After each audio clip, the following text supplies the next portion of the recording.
Oh yes, pink hair, just something a little bit different. The atomic punk look.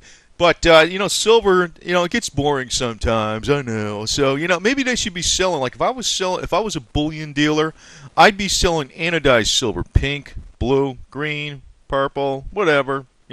Different colors on it.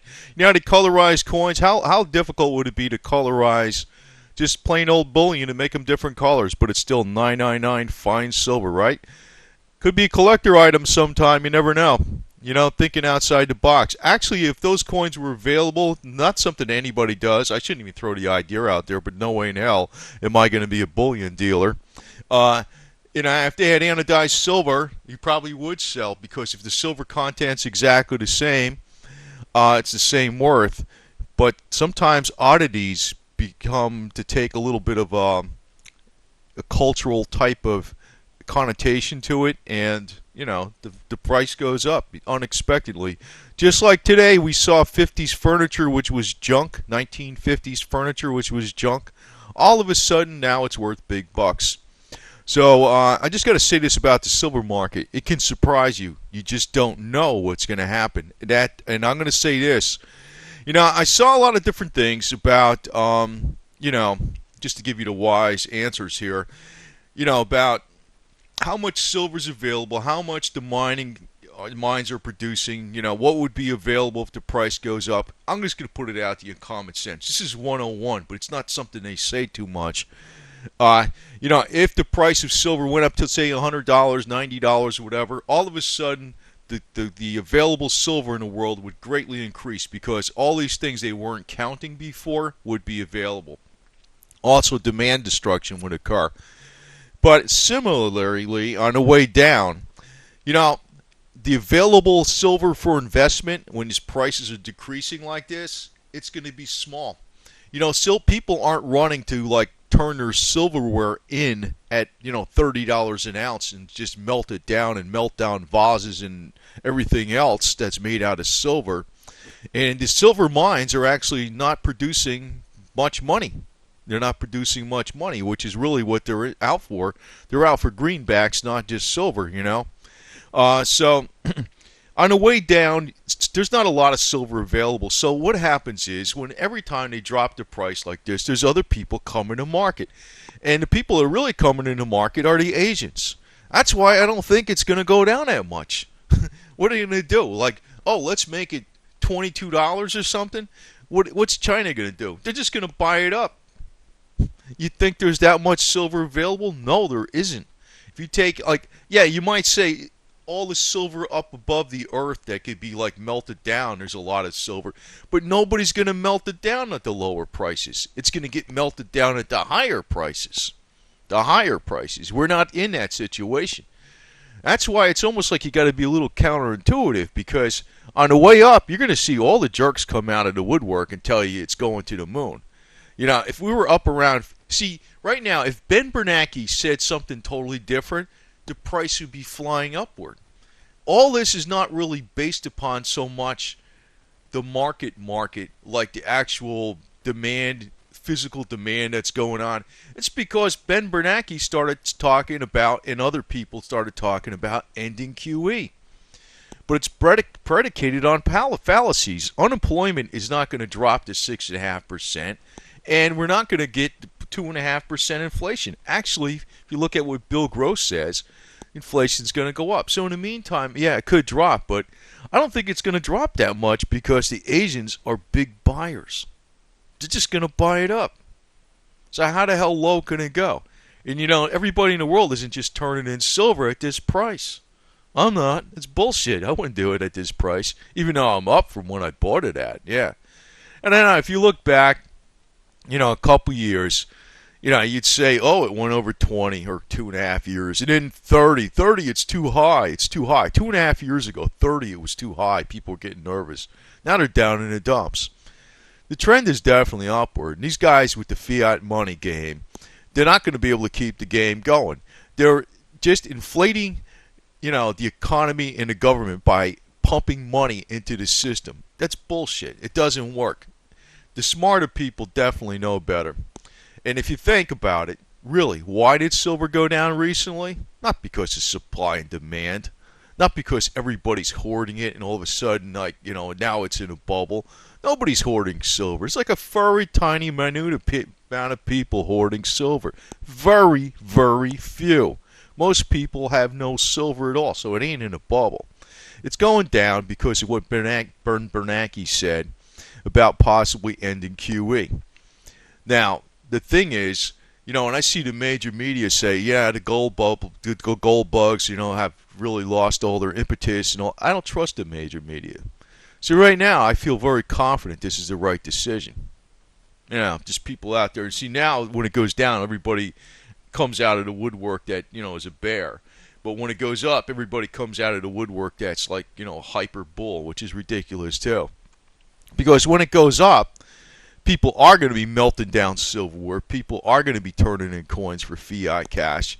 And, the mines are going to be finding all kinds of supplies in remote areas of the earth that are worthwhile to get. And there's also going to be demand destruction.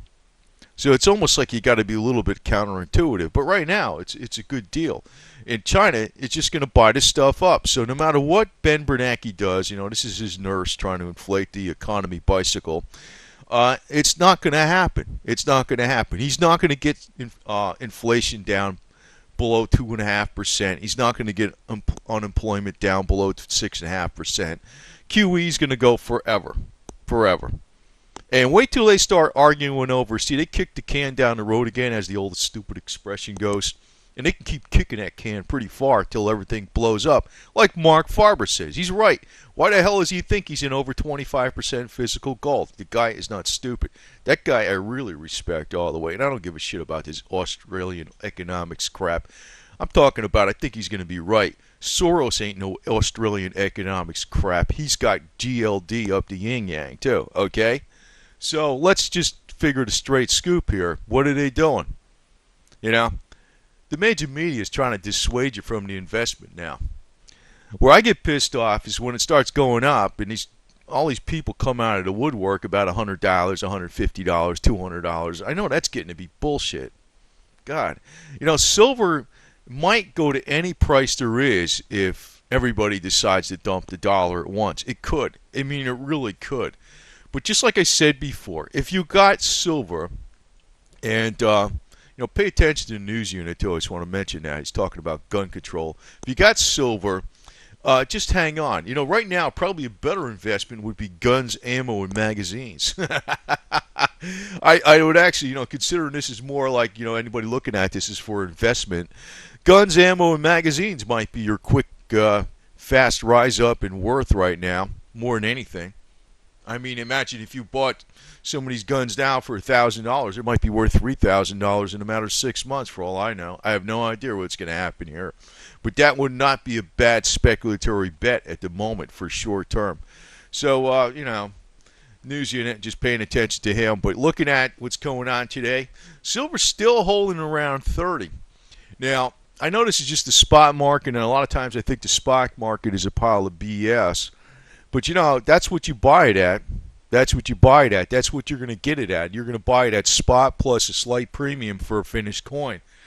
And as far as like Asians out there who don't believe in fiat dollars at all, I mean, if I had like a real lot, I have fiat dollars, obviously, but if I had an excessive amount of fiat dollars, I'd be buying silver at this price. If I had most of my money was in fiat dollars, I had all these, if I had yuan or whatever, just any kind of fiat money, I'd be buying silver at this price. But actually, I like the palladium the best. But, people aren't going to be turning it in at this price either. And it's not that much available. Actually, if you take the production statistics for a year, the whole production statistics, the whole supply is 1 billion ounces. That's right off the Silver Institute, right? I showed it, it's silverinstitute.org.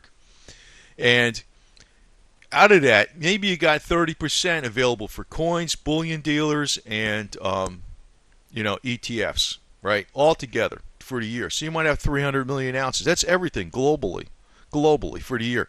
Yeah, I know, the above ground supply, you can melt it down, but nobody's going to melt it down at this price. It's bullshit.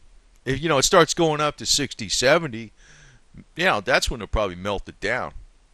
but they're not going to melt it down in 30, not with all the inflationary gremlins behind the scenes. So there's not much silver available. So what's going to happen? Hey, drive it down. Go ahead. Chinese are going to buy it up. That's why I say it can't go down that much. Pretty sure it is. But on the flip side, when it goes up, demand destruction starts taking place. It's got limits. There's people that are up there like super bulls, and there's people that are super bears. But where I think silver's going to be a super bull is when Ben Bernanke's policies, well, basically he's doing like Band-Aids. It's like he can't really inflate the economy forever. It's a stall tactic. That's the best tactic he can do.